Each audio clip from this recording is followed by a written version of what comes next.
നമസ്കാരം. അമ്പലപ്പുഴ വാർത്തകളിലേക്ക് സ്വാഗതം. ഞാൻ അഞ്ജു ഹരികുമാർ.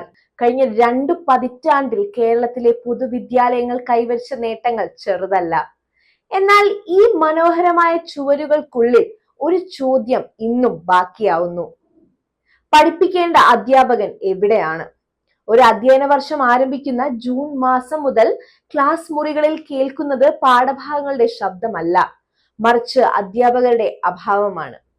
സെൻസസ്, സർക്കാർ പദ്ധതികൾ, വിവിധ സർവേകൾ, SCERT പരിശീലനം, സ്കൗട്ട്, ഗൈഡ്സ്, തിരഞ്ഞെടുപ്പ് ചുമതലകൾ, അങ്ങനെ ഒന്നിനു പുറകെ ഒന്നായി എത്തുന്ന അതർ ഡ്യൂട്ടികൾ പൊതുവിദ്യാലയങ്ങളുടെ താളം പൂർണ്ണമായി തെറ്റിക്കുകയാണ്. സെൻസസ് ഡ്യൂട്ടി, സെൻസസ് എന്ന് പറയുന്നത് രാജ്യത്തിന് ആവശ്യമായ കാര്യമാണ്.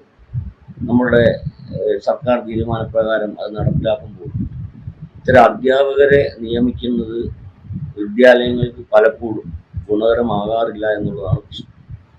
കാരണം അവർക്ക് പഠിപ്പിക്കേണ്ട വിഷയം സമയങ്ങളിൽ പഠിപ്പിക്കാൻ കഴിയുന്നില്ല എന്നുള്ള പരാതിയുണ്ട്. അതോടൊപ്പം ഇപ്പം അറിയാൻ കഴിഞ്ഞിട്ടുള്ളത് ഏകദേശം 200 വീട് ഒരു അധ്യാപകർക്ക് നൽകുന്നു എന്നുള്ളതാണ്. 200 വീട്ടിൽ ഏകദേശം 1 വർഷക്കാലം നീണ്ടു നിൽക്കുന്ന പ്രവർത്തനമാണ് സെൻസസുമായി ബന്ധപ്പെട്ട് പല ഘട്ടങ്ങളിൽ നടക്കുന്നത്. അവിടെ പോയി ഇവരന്വേഷിച്ച് ഇതെല്ലാം കണ്ടെത്തി ഈ നമ്മുടെ എല്ലാ സ്ഥലങ്ങളിലും പോയി വരുന്നത് കൊണ്ടുള്ള ബുദ്ധിമുട്ട്, ശാരീരിക അവസരങ്ങൾ, ഇതോടൊപ്പം തന്നെ പഠനം പൂർത്തീകരിക്കുന്നതിന് വേണ്ടി അല്ലെങ്കിൽ വിദ്യാഭ്യാസത്തിൽ കൊടുത്തിരിക്കുന്ന സിലബസ് കൃത്യസമയത്ത് ഇപ്പോൾ ഓണപ്പരീക്ഷ നടക്കുകയാണ്. ഓണപ്പരീക്ഷയ്ക്ക് മുമ്പായി സിലബസ് പൂർത്തീകരിക്കുവാൻ കഴിയാത്തതുകൊണ്ട് പലപ്പോഴും വിദ്യാർത്ഥികൾക്ക് പഠിക്കാൻ കഴിയുന്നുണ്ടോ എന്ന് മനസ്സിലാക്കുന്നതിന് സമയമില്ല. അവർ പഠിപ്പിച്ചു തീർക്കുക എന്നുള്ള ഒരു ഉത്തരവാദിത്തത്തിലേക്ക് മാറേണ്ട ഒരു അവസ്ഥയിലേക്ക് അധ്യാപകർ എത്തിയിട്ടുണ്ട്. വർഷത്തിൽ നിരവധി അധ്യയന ദിവസങ്ങളാണ് ഒരു അധ്യാപകനെ അതർ ഡ്യൂട്ടിക്ക് ചിലവഴിക്കേണ്ടി വരുന്നത്. സെൻസസിന് വേണ്ടി മാത്രം 1 മാസത്തോളം ക്ലാസ് മുറിക്ക് പുറത്ത് ചെലവഴിക്കേണ്ടി വരുന്നു. അധ്യയന വർഷത്തിന്റെ തുടക്കത്തിൽ തന്നെ 3 ആഴ്ചയോളം അധ്യാപകൻ ഇല്ലാത്ത അവസ്ഥ നേരിടേണ്ടി വരുന്ന കുട്ടികളുടെ അവസ്ഥ എന്താണ്?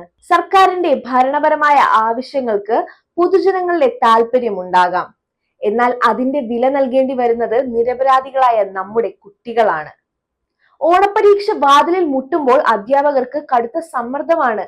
നഷ്ടപ്പെട്ട ദിവസങ്ങൾക്ക് പകരമായി അവധി ദിവസങ്ങളിലും രാവിലെയും വൈകുന്നേരവും എക്സ്ട്രാ ക്ലാസുകൾ വെച്ച് പോർഷനുകൾ തീർക്കാൻ അവർ നിർബന്ധിതരാകുന്നു. പക്ഷേ ചോദിക്കട്ടെ, പാഠഭാഗങ്ങൾ തീർക്കുക എന്നതാണോ പഠനം? ഗണിതവും ശാസ്ത്രവും ഭാഷകളും ഒക്കെ ഒരു ദിവസം കൊണ്ട് ഓടിപ്പിച്ചു പഠിപ്പിച്ചാൽ കുട്ടികൾക്ക് അത് മനസ്സിലാകുമോ? സംശയങ്ങൾ ചോദിക്കാനും അധ്യാപകനുമായി സംവാദിക്കാനും സമയം ലഭിക്കാത്ത അവസ്ഥയിൽ കുട്ടികളുടെ മാർക്ക് കുത്തനെ താഴേക്ക് പോകുന്നു.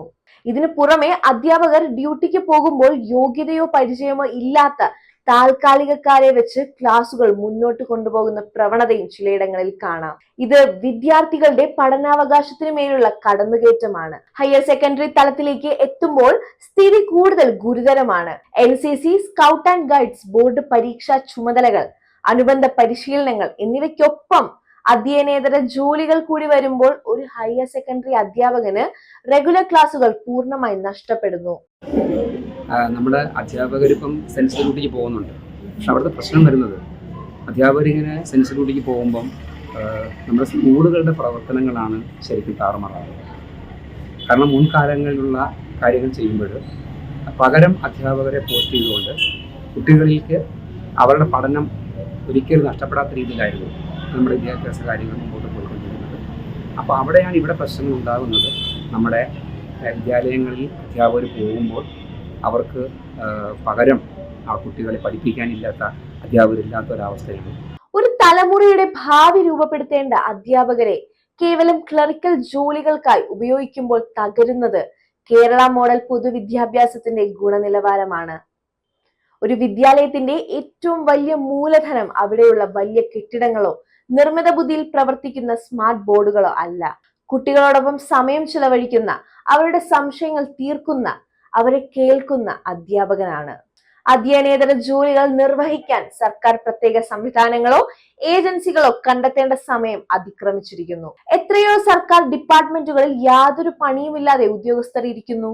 അവരെ ഉപയോഗപ്പെടുത്താൻ സർക്കാർ തയ്യാറാകണം. അധ്യാപകരുടെ ജോലി ക്ലാസ് മുറികളിലാണ്, ഗ്രാമങ്ങളിലെ വഴിയിടങ്ങളിലല്ല എന്ന് അധികാരികൾ മനസ്സിലാക്കണം. നമുക്ക് വേണ്ടത് കണക്കുകൾ ശേഖരിക്കുന്ന അധ്യാപകരെ അല്ല, ഒരു തലമുറയ്ക്ക് അറിവും വെളിച്ചവും നൽകുന്ന അധ്യാപകരെയാണ്.